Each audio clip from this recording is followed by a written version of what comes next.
OK，咁我同大家分享一間網紅嘅打卡店，叫做樹下茶座。咁佢呢就喺市區附近嘅啫，就喺坑口地鐵站隔離。成間鋪頭呢就好細嘅啫，應該大概唔超過10張台。咁佢主打一個好日系嘅裝修，比較木頭嘅風格咯。如果喺閒日嚟嘅話呢，都有位嘅，唔使等位嘅。但係如果你喺節假日嚟嘅話呢，喺下晝大概2點半之後就要排隊噶啦。至於佢嘅出品呢，我就冇食好多嘅。我嚟咗2次，基本上都係飲佢嗰個有機抹茶。咁至於係咪有機呢，我就食唔出嘅。咁但係佢嘅抹茶味真係好濃嘅。咁由於佢呢度就係一個比較熱門嘅網紅打卡點啦，咁就好多人喺度影相嘅。咁所以如果你係想清靜啲傾下偈啊，或者自己睇下書啊，各方面呢，就唔係太適合嘅呢個地方。咁同埋我坐室內嗰個位置呢，咁啱呢附近就有個音響喺度嘅，就聲音係幾大聲嘅。咁至於其他方位應該就會細聲啲，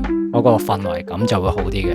咁因為好多網紅嚟呢度影相拍視頻啊，所以你有好多不穩定因素嘅，即係譬如有啲人搏命喺度用閃光燈啊咁樣。咁如果你係過嚟純體驗呢，就會比較影響你嘅體驗感覺啦。如果你係比較中意影啲日系風格啊，咁就好適合嘅呢度。咁但係呢，俾你影嘅位置呢，就唔算太多嘅，因為好多地方就係佢係座位嚟嘅，所以就盡量喺唔影響人哋嘅情況下影嘅位置就唔算太多嘅。同埋如果你想多啲位置呢，就可能中午早少少食飯，跟住早少少嚟，咁就可以利用到成間鋪頭嘅空間多啲嘅。因為正常啱啱食完飯嘅話，應該唔會太多人嘅。咁至於消費方面呢，算中高啦，唔算話太高嘅。我嗰一 set 有一個雪糕加一支抹茶。咁如果夏天嚟呢，就仲難頂嘅，因為戶外呢就有太陽曬住嘅。戶外嗰啲位呢，就你會坐得好辛苦嘅。即係如果想夏天坐得舒舒服服嘅話呢，你就只可以坐室內嘅。咁如果你唔想坐室外嘅話呢，咁就少咗4-5張台嘅 quota 啦。所以如果呢度體驗感想好啲嘅話，我覺得秋天或者冬天嚟嘅話會比較適合啲。夏天嘅話就真係你預咗多數都係人逼人嘅，因為佢本來就已經細㗎啦，再加上再減啲位置嘅話呢，係難受嘅。咁由於佢個位置比較細嘅，咁如果你係拍開豎屏嘅視頻或者相嘅話都可以。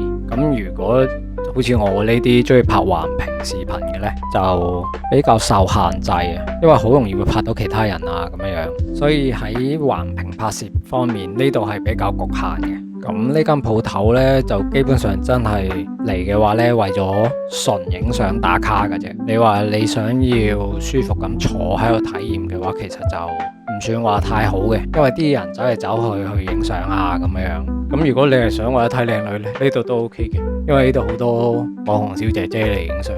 咁但係要忍受嘅就係比較嘈雜咯。咁呢間鋪頭整體俾我嘅印象呢，就係可一但係不可再，因為我多數都唔係為咗嚟影相嘅，我多數都係為咗嚟坐下睇下書或者傾下偈。咁呢度就純粹基本上95%以上嚟嘅都係為咗影相打卡。